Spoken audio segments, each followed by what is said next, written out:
Devara pre release event ని conduct చేసినటువంటి Novotel hotel ఉంది కదా, Devara pre release event conduct చేసిన నోవోటెల్ హోటల్. ఆ హోటల్ ఇండోర్ కార్యక్రమం కాబట్టి దాని కెపాసిటీ ఎంత ఉంటుందంటే 3,500 4,000 అంతే. చాలా ప్రోగ్రామ్స్ అక్కడ ఎవరు కండక్ట్ చేశారు కానీ ఈ సినిమా కానీ ఈ హీరో కానీ స్పెషల్ ఫ్యాన్స్ కి. ఏ హీరో ఫ్యాన్ బేస్ కి ఆ హీరో గొప్పే. కానీ ఇక్కడ ఒక స్పెషల్ ఏంటంటే జూనియర్ ఎన్టీఆర్ కి సంబంధించినటువంటి సినిమాలు 6 ఏళ్ల క్రితం వచ్చింది సోలో మూవీ. ట్రిపుల్ ఆర్ అనేది మల్టీ స్టార్ మూవీ కాబట్టి 6 సంవత్సరాల క్రితం జూనియర్ ఎన్టీఆర్ సినిమా అసలు రిలీజ్ అయింది, అరవింద్ సమేత. ఆ తర్వాత ఇదే మధ్యలో ట్రిపుల్ ఆర్ ఉన్న అది మల్టీ స్టార్ మూవీ. అండ్ ఆ ట్రిపుల్ ఆర్ కి కూడా ఆంధ్రప్రదేశ్ లో ఈ కార్యక్రమం అనేది జరగల. ఈ ప్రీ రిలీజ్ ఈవెంట్ కార్యక్రమం ట్రిపుల్ ఆర్ కి కర్ణాటకలో జరిగింది. అక్కడ కూడా మీకు భారీ ఎత్తున చరణ్ కి కానీ ఎన్టీఆర్ కానీ ఇద్దరికి కలిపి ఫ్యాన్ బేస్ రావడంతో భారీ ఎత్తున లక్షల్లో జనాలు వచ్చారు. సో అట్లాంటి సిచ్యువేషన్ లో మరి నోవోటెల్ లాంటి ప్లేస్ లో చాలా తక్కువ ఇండోర్ దాంట్లో చేయాలని ఆ ఐడియాయే రాంగ్ నా దృష్టిలో, ఫస్ట్ ఆఫ్ ఆల్.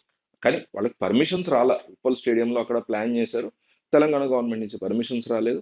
ఎందుకంటే ఇప్పుడు మీకు నరేంద్ర మోడీయో రాహుల్ గాంధీ వీళ్ళు ఎవరన్నా వచ్చినప్పుడు భారీగా టాస్క్ ఫోర్స్ ని పోలీస్ ఫోర్స్ ని పెట్టి అంతా మేనేజ్ చేస్తారు. మరి ఎందుకు తెలంగాణ గవర్నమెంట్ ఈ పర్మిషన్ విషయంలో ఈ చూపించాల ఇంట్రెస్ట్ అంటే? ఎందుకంటే అదే రోజు సిఎల్పి సమావేశం జరిగింది కాంగ్రెస్ ది, కరెక్ట్ గా నిన్న ఈవినింగ్.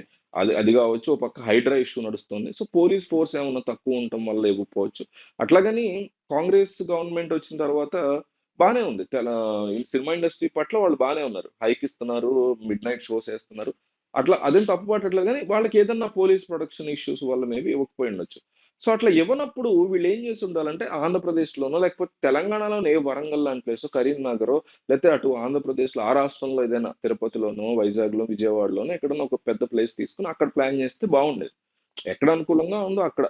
కానీ వీళ్ళు ఏం చేశారు, నోవోటెల్ లాంటి ఒక ప్లేస్‌లో ఇండోర్‌లో ఇంత పెద్ద హీరోకి, ఇంత పెద్ద one of the most biggest Telugu స్టార్‌కి, ఎన్టీఆర్‌కి, ఎవరికైనా కావచ్చు అంత పెద్ద హీరోకి ఇంత ఇంత ప్లేస్ లో ఎట్లా సరిపోతుంది అసలు వచ్చి జనం? ఏం జరిగిందంటే 3,500 4,000 కెపాసిటీకి మీకు 30,000 నుంచి 40,000 మంది జనాలు వచ్చేసారు. వాళ్ళకి పాసులు లేవు, ఇది లేవు, అది లేవు. మళ్ళీ ఏమంటున్నారంటే 3,500 మంది అట్లా వస్తారు, లోపల సెట్ అవుతారు, మిగతా బయట ఇంకో 2,000 మంది ఉంటే బయట సెట్ అవుతుంది అని రాంగ్ ఎస్టిమేషన్. మూవీ టీం తప్పు ఉంది దీంట్లో, ఈ ఎవరైతే ఆర్గనైజ్ చేశారో వాళ్ళ తప్పు, జస్ట్ ఎస్టిమేషన్ తప్ప అంటున్నా.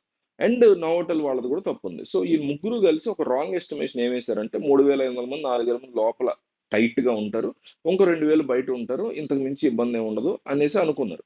కానీ కట్ చేస్తే 30,000 నుంచి 40,000 మంది వచ్చి కూర్చున్నారు. రావటం కూడా ఒక రకమైనటువంటి ఎక్సైట్మెంట్. ఇందాక అనుకున్నాం కదా, 6 సంవత్సరాల తర్వాత జూనియర్ ఎన్టీఆర్ ని లైవ్ లో వెళ్ళి చూసేటువంటి అవకాశం దొరికింది. మరి ఎందుకు వదులుకుంటారు? ప్రతి ఫ్యాన్ హైదరాబాద్ లో మూల మూలల నుంచి వచ్చేసాడు.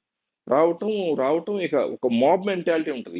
ఏ ఫ్యాన్ బేస్ అయినా ఒక మనుషులు అందరూ ఒక చోట కలిసినప్పుడు ఒక మాబ్ మెంటాలిటీ వచ్చేస్తుంది. దాంతో కొంతమంది కాస్త దూకుడుగా ఉంటారు కదా, దూలగాళ్ళు. ఓ దూకుడుగా ప్రవర్తించడం, అవే రక్కొట్టడం, ఇవి రక్కొట్టడం.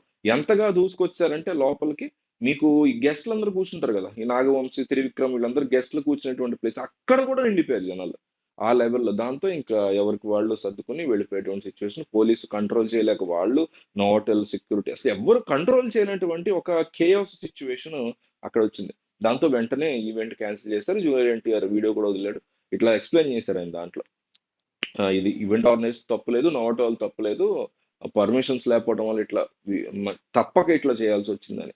కరెక్టే. కానీ ఈ విషయం అంటే ఎన్టీఆర్ కి ఉన్నటువంటి అంత భారీ ఫ్యాన్ బేస్ గురించి ఆయన తెలియకుండా ఎందుకు ఉంటుంది ఆబ్వియస్లీ. అండ్ మీడియా ఎవరైతే వీళ్ళు కండక్ట్ చేశారో వాళ్ళకి తెలియకుండా ఎందుకు ఉంటుంది? హోటల్ వాళ్ళకి తెలిస్తే తెలియదు వేరే విషయం, కానీ వీళ్ళిద్దరికి డెఫినెట్లీ తెలుస్తుంది కదా. సో అప్పుడు వరంగల్ సైడ్ అటు ఆ రాష్ట్రంలో పెట్టేసుకోవాల్సింది, ఆంధ్రప్రదేశ్ లో పెట్టుకోవడం అట్లా ఏదైనా చేస్తే. అంటే ఒక కన్నుల పండగ లాంటి ఒక ప్రీ రిలీజ్ ఈవెంట్ కదా. మరి 6 సంవత్సరాల తర్వాత ఎన్టీఆర్ స్టేజ్ మీదకి వచ్చి మాట్లాడడానికి చూస్తాం. ఎన్టీఆర్ గురించి త్రివిక్రమ్ లాంటి వాళ్ళు, నాగవంశీ లాంటి వాళ్ళు, కొరటాల శివ లాంటి వాళ్ళు మాట్లాడడం చూస్తాం. ఈ అవకాశాలన్నీ కూడా ఫ్యాన్స్ టీవీలో చూడాలనుకునే కొన్ని కోట్లాది మంది ఫ్యాన్స్ కానీ, లైవ్ చూడాలనుకునే కొన్ని వేలాది మంది ఫ్యాన్స్ కానీ మిస్ అయిపోయేలా చేశారే అనేటువంటి ఒక హర్టింగ్ థింగ్ అయితే ఉంది. కానీ దీంట్లో ఎవరిని తప్పు పట్టలేని పరిస్థితి. పర్టికులర్ గా వీళ్ళదే తప్పు, వీళ్ళ వల్లే ఇట్లా జరిగింది అని అనలేం. అట్లాగని ఎవరి తప్పు కూడా లేదని కూడా అనలేం. సో అట్లాంటి ఒక non plan non planning thing, లేదా ఒక బ్యాడ్ ప్లానింగ్ థింగ్ కింద మనం దీన్ని కన్సిడర్ చేయొచ్చు. మీకేమనిపించింది ఈ ఫంక్షన్ గురించి? అండ్ ఈ మూవీ గురించి మీరంత ఎక్సైట్ గా ఉన్నారో కామెంట్ చేయండి.